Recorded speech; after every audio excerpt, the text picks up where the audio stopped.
സുമനസുകളുടെ സഹായം തേടി ഒരു കുടുംബം 90% തളർച്ച ബാധിച്ച തിരുവനന്തപുരം സ്വദേശി സുരേഷാണ് ചികിത്സയ്ക്കായി സഹായം അഭ്യർത്ഥിക്കുന്നത്. 15 ലക്ഷത്തിലധികം രൂപയാണ് ശസ്ത്രക്രിയയ്ക്കും തുടർ ചികിത്സയ്ക്കുമായി സുരേഷിന് ആവശ്യമുള്ളത്.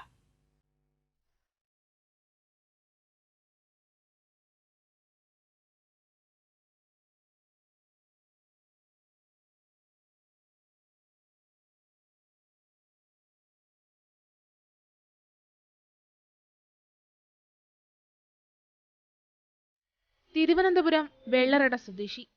ചികിത്സാ ആവശ്യാർത്ഥം മുട്ടത്തറ ഒറ്റമുറി വാടക വീട്ടിലാണ് സുരേഷും കുടുംബവും താമസിക്കുന്നത്. ജോലിക്കിടെ 2018 സുരേഷ് 3 നില കെട്ടിടത്തിൽ നിന്ന് താഴെ വീഴുന്നത്. അരയ്ക്ക് താഴെ പൂർണ്ണമായും തളർന്നു.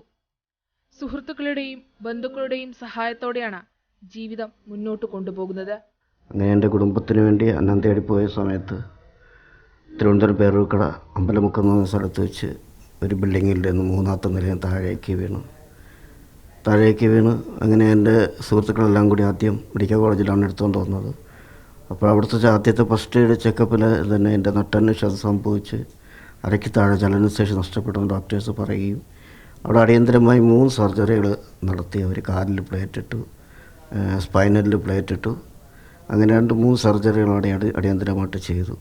അങ്ങനെ അവിടെ 1.5 വർഷത്തോളം അവിടുത്തെ ചികിത്സയിലായിട്ട് തിരുവനന്തപുരം മെഡിക്കൽ കോളേജ് ചികിത്സയിലായിരുന്നു. ഇപ്പം വെല്ലൂരിലെ ട്രീറ്റ്മെൻറ്റിലാണ്. കഴിഞ്ഞ 2023 മുതൽ 8 മാസത്തോളം വെല്ലൂരായിരുന്നു ഞങ്ങൾ. ഇനി 15 ലക്ഷം രൂപയോളം വേണം ഒരു സർജറിക്ക്. എന്നാൽ എനിക്ക് എൻ്റെ ഈ കിടക്കയിൽ നിന്ന് എണീറ്റ് ജോലിക്കൊന്നും പോകാൻ പറ്റില്ല. 90% നഷ്ടപ്പെട്ട ചലനശേഷി വീണെടുത്ത് എൻ്റെ സ്വന്തം ആവശ്യം ചെയ്യാമെന്നാണ് ഡോക്ടേഴ്സ് പറഞ്ഞിരിക്കുന്നത്. പക്ഷേ എല്ലാം നഷ്ടപ്പെട്ടൊരവസ്ഥയിലാണ്. എൻ്റെ മകളാണെങ്കിൽ പെങ്ങളെ ഇട്ടാണ് പഠിപ്പിക്കുന്നത്. അപ്പോൾ എന്നെ പ്രതീക്ഷിച്ച് കഴിയുന്ന എൻ്റെ ഭാര്യയ്ക്കും മോൾക്കും ഞാൻ മാത്രമേ ഉള്ളൂ. അപ്പോൾ എളിയവൻ്റെ ദയനീയാവസ്ഥ കാണുന്ന സഹോദരങ്ങൾ എൻ്റെ ചികിത്സയ്ക്ക് വേണ്ടി ഈ ദുർവിധിയിൽ നിന്ന് എണീറ്റ് എൻ്റെ കുടുംബത്തിനൊരാശ്രയമായി തീരുവാൻ സന്മനസ്സുകൾ വിചാരിച്ചാൽ സാധിക്കുമെന്ന പ്രതീക്ഷയിലാണ് ഇളയവൻ ഈ മാധ്യമം വഴി സഹായം ഓരോരുത്തരോട് യാചിക്കുന്നത്. ഇളയവൻ്റെ ദയനീയാവസ്ഥ വളരെ പരിതാപകരമൊരവസ്ഥയിലാണ്. കാലുമുട്ട് ജോയിൻസ് ഇൻഫെക്ഷനായി അത് ബ്ലഡ് ഇതെല്ലാം വന്നുകൊണ്ടിരിക്കുകയാണ്. 1.5 വെച്ച് PRS ഹോസ്പിറ്റലിൽ പോകണം. അങ്ങനെ വല്ലാത്തൊരവസ്ഥയിലാണ്. എന്താ പറയണമെന്ന് എനിക്കറിയില്ല.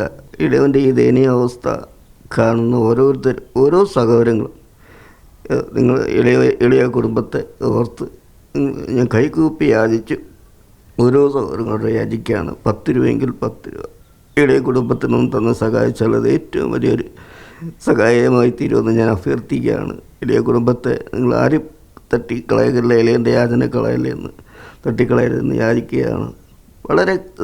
വളരെയധികം പരിതാപകരമായതുകൊണ്ടാണ് ഇളയവനിങ്ങനെ യാചിക്കുന്നത്. വേറെ ഒരു മാർഗവുമില്ല.